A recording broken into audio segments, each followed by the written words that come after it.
All right, so this is part 6 of the Cosmic History series, and in this video we're going to touch on ascension mechanics. So we're going to dive into more of a scientific breakdown of the spiritual realm. Remember that science and spirituality are the same thing.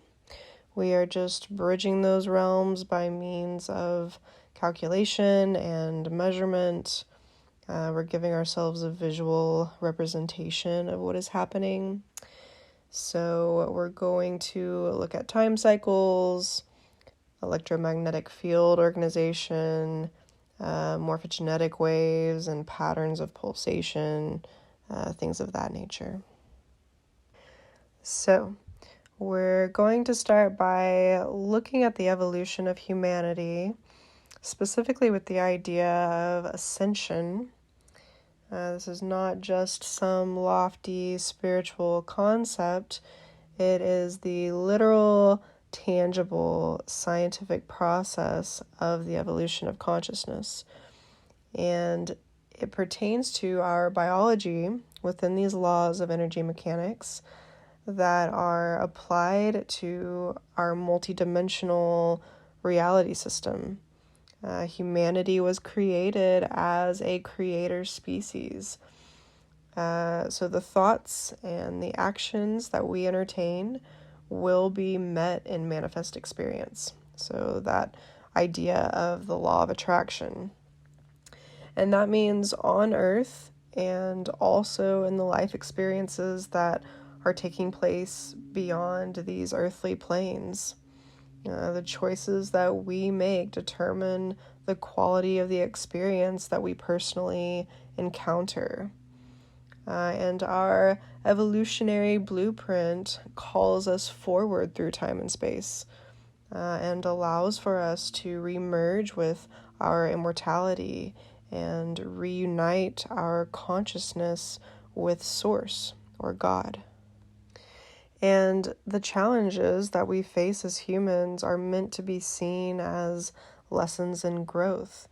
They are meant to help us remember the truth of our eternal existence. And it's important that we consciously recognize the purposes and the processes and the objectives of this evolutionary plan. Without that recognition, our hardships can seem devoid of meaning. If we aren't aware of the greater structures of reality, we will be unable to use them as wisely, and it will seem as though we are instead being used, which means we aren't fully in our power. Many of us have gone through numerous cycles of birth, death, and rebirth within the last 550 million years. We are finally escaping the trap of these cycles and reclaiming our natural birthrights of joy and harmony and health and freedom. So most of us are aware that earthly consciousness is directly affected by the condition and structure of the physical body and the varying bioenergetic systems that accompany the physical body. The DNA blueprint is what sets the biological structure for the body. And this imprint is manifested through the morphogenetic field. So it's our personal morphogenetic field that is directing the design of DNA, which is then affecting the body and the quality of consciousness that is going to be expressed through that body. Our personal morphogenetic field exists within the larger morphogenetic field of our race and species. So we're looking at many layers of influence and interconnectedness here. And the species morphogenetic field is the sphere of Amenti, which connects the human species to the greater morphogenetic field of Earth. And that field is connected to the greater morphogenetic field of planet Tara in Harmonic Universe 2. So ideally, we're evolving from harmonic universe 1 back to harmonic universe 2. And to evolve from harmonic universe 1 to the higher dimensional fields of harmonic universe 2, those higher dimensional frequency patterns must be brought into manifest expression within the energetic grid of Earth. So those frequencies, those sound tones must become operational within our DNA strands. And the energetic imprint of that DNA is carried within our personal morphogenetic field and our consciousness after physical death. So whatever frequencies are contained within that imprint will determine the dimensional placement of consciousness after death. So ending the cycle of reincarnating in harmonic universe 1 over and over again requires that our identities possess a fifth dimensional level of consciousness. So we need to have DNA strands 1 through 5 assembled, and remember that our ability to ascend is dependent on which race morphogenetic field we're a part of. So the 6th cloister Melchizedek race holds the full imprint for the 5th DNA strand, and there are several hybrid races that contain the full 12-strand DNA package in dormant form. So all humans first evolved through incarnations carrying those smaller gene code imprints, and once we attained enough frequencies within our consciousness that allowed for energetic compatibility with the larger gene code bodies, we were able to level up more or less. All human souls are involved with the exact same process of evolving the genetic package and our consciousness to these higher dimensional levels. Some souls are just further along in this journey. Also, oversouls and avatars that birth directly from harmonic universe 3 are the exception to this. But humans carrying the larger gene package are really a gift to other evolving souls, because as they assemble their 5th and higher DNA strands, they are pulling those higher dimensional frequencies into Earth's grid. And once the higher dimensional frequencies reach a certain peak concentration within Earth's grid, other connected morphogenetic fields are able to open up, and Earth's grid can then begin transmitting the 5th dimensional frequency directly into the bioenergetic fields of everyone on the planet, which sets the energetic imprint for the 5th DNA strand within all races, even those whose personal morphogenetic field did not originally contain the imprint. This ability to transmute the personal genetic imprint is not always available. It depends on whether or not enough of the larger gene code races are present on Earth, which is dependent upon whether or not Earth's grid is vibrating high enough to sustain those beings. If Earth's bioenergetic field is poor due to pollution and abuse of the natural environment and a digression in consciousness, then it can't sustain a concentration of high-frequency soul essences, and it also won't be able to hold the sphere of Amenti at its core, which is very necessary for that infusion of 5th dimensional frequency. Okay, so I've mentioned before that one of Earth's main time cycles is a 26,556-year cycle of time, and there are certain points within this cycle of time in which Earth's grid reaches a vibration rate high enough to accommodate the infusion of fifth dimensional energy. And we saw with the help of higher dimensional avatars that sometimes in history the grid was raised high enough in other time periods, but the full frequency patterns of the sphere of Amenti can typically be transmitted through Earth's grid only during these periods of dimensional blending, which occurs 4 times per cycle. The first 2 points occur within the first quarter period of this time cycle, and they are called the primary conjunction points. And this is when Earth's grid fuses with the energetic grid of its double within the parallel universe. The second 2 points are called the primary coordinate points, and they occur within the fourth quarter period of the time cycle. And this is when Earth's grid fuses with its harmonic universe 2 counterpart double, which is parallel Tara. And collectively, these points in time are called ascension cycles. So stay with me.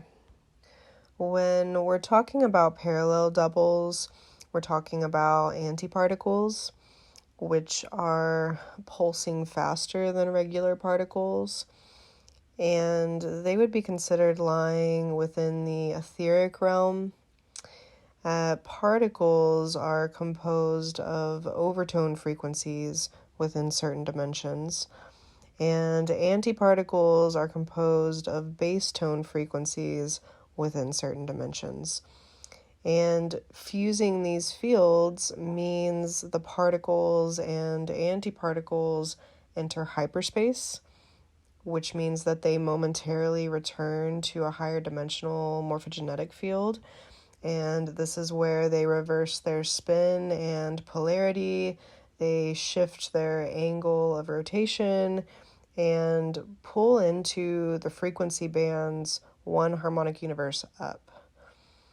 So I know it's a little bit confusing, and trust me, I'm barely skimming the top of this concept, but this is how planetary bodies and the life forms residing on them evolve their matter particles and antiparticles upward through the 15-dimensional scale, from that dense matter to pure non-matter based conscious energy substance. There is a progressive acceleration of particle and antiparticle pulsation speeds, and this is created through the merging of those particles and antiparticles.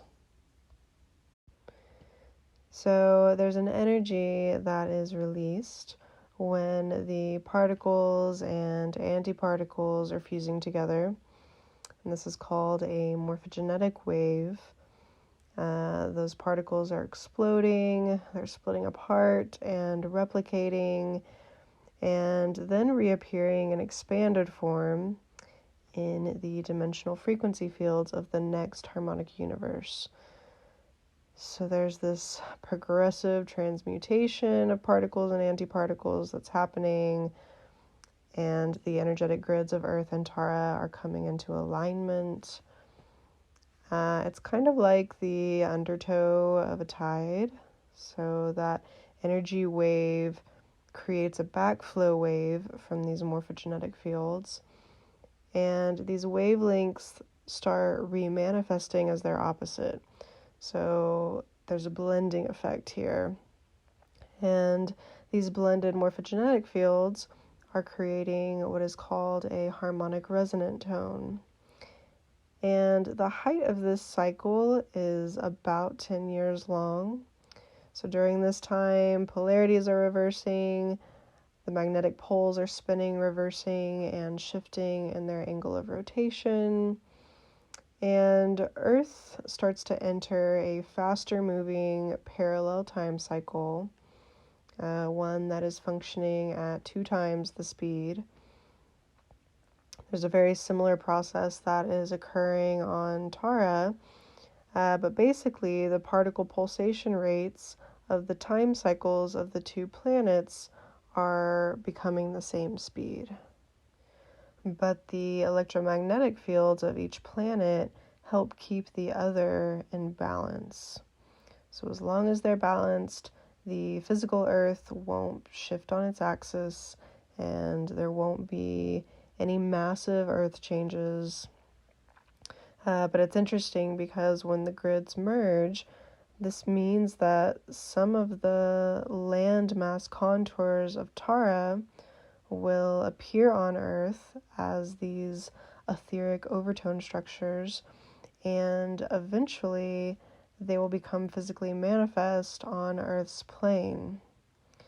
And this will happen over the course of about 2,000 years. There is also a midpoint in this cycle.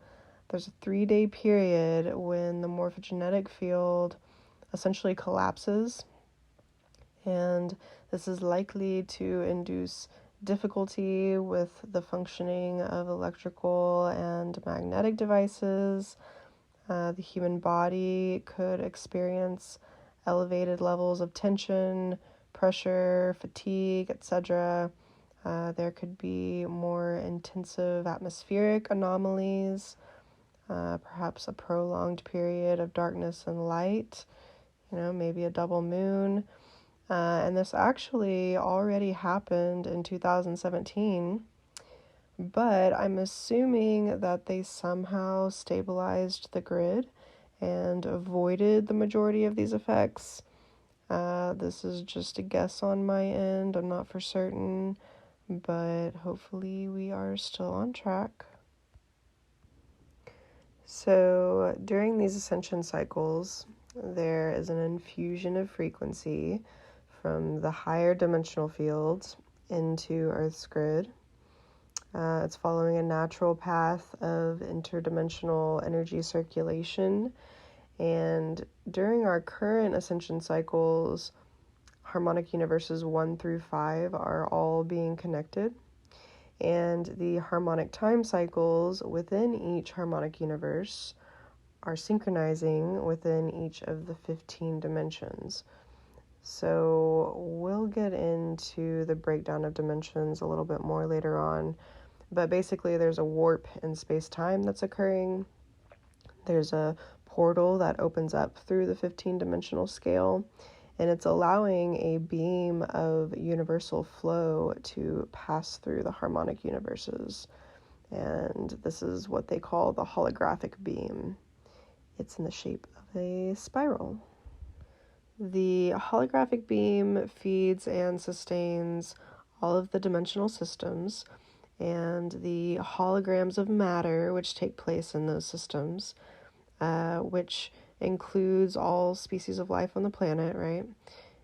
That beam spirals down first through the sun and then through all of the planetary cores. And as the planets are moving within the cycles of their orbits, they align with the sun at certain times and pass through the projection of that beam. So in our case, that beam is initially pulling through Alcyone in the Pleiades, which, remember, is the primary sun of our solar system. When Tara's grid exploded, its fragments were pulled through the center of Alcyone, and then the planets reformed around that star. So this beam appears as an area of concentrated photon activity, and this is what many call the photon belt. Remember that photons are created through the fusion of multidimensional particles and antiparticles. So this is what's been happening lately. And we have, prior to this point, been able to see the residual energy of the photon belt from the last beam. And then recently that energy was replenished. And that energy is typically replenished twice during each second ascension cycle. As soon as the beam reaches a peak intensity, the time cycles immediately begin returning back to their original position. The overtone particles remain within the photon belt, and if all goes smoothly, the next morphogenetic wave allows for the base tone particles to enter as well. And optimally, this would happen about 2,200 years from now. And at that time, Earth would shift fully into the harmonic universe 2, dimension 4 time cycle, and would begin another 26,556 year cycle. If for some reason we don't hold high enough space as a collective, then we're going to have to start over the next round. Earth is presently on its 8th repetition of this particular 26,000 year harmonic time cycle in harmonic universe 1. So the Earth's evolution has been stunted for the past 212,000 years, and if the guardian races hadn't intervened on multiple occasions, our planet would definitely not have made it this far. So during the last 10-year ascension period from 2012 to 2022, the imprint of the 5th DNA strand was made available to all races, ideally, and the opportunity for ascension back to Tara was also ideally made available to those who could activate the 5th DNA strand. So in order for the morphogenetic wave and mass ascension and evolutionary leap in time to occur, the sphere of Amenti needed to be embodied in Earth's core morphogenetic field, and 8% of the population on Earth needed to be pulling in 5th dimensional frequency so that the halls of Amenti could be opened. So hopefully we made that cut. Otherwise, individuals will be stuck in harmonic universe 1 incarnational cycles until the 5th strand is built or until the next morphogenetic wave. So for some souls, it was probably their time to move on, and for many, there was still work to be accomplished on Earth. We all have different purposes and contracts and timelines to fulfill. These things are very unique to our individual souls. And sometimes there are localized disaster events during these periods of time, and there will be masses of people who die and leave their bodies at one time. And while this may seem tragic, from a soul perspective, it very well could be voluntary participation in these events so that they can catch the wave and ascend. So the highest vibrating particles during this time are transmuting into hyperspace or future time cycles. The slowest vibrations are breaking down further into lower dimensions or past time cycles. And the mid-range vibrating particles are appearing within our present time continuum. So there is a splitting of timelines that's happening here. The shifts are so subtle that you wouldn't even necessarily recognize that you were operating in another time and space. There's a lot of movies and shows nowadays that are explaining these concepts in a pretty digestible manner. So I think that's helping people become more aware of the complexity of the scene they are participating in. Remember, too, that I am heavily dumbing this information down for several reasons, but just know if you want to explore these topics more in depth, there are numerous resources for that. Okay, so we just went through the 3rd ascension cycle for this 26,000 year period. So the next morphogenetic wave would be the natural close to this 26,000 year period, and they call that last ascension wave the Doradeshi. So the way I see it, it's kind of like a slow drool into the next harmonic universe over many ascension cycles, and it takes those steps via dimensional evolution.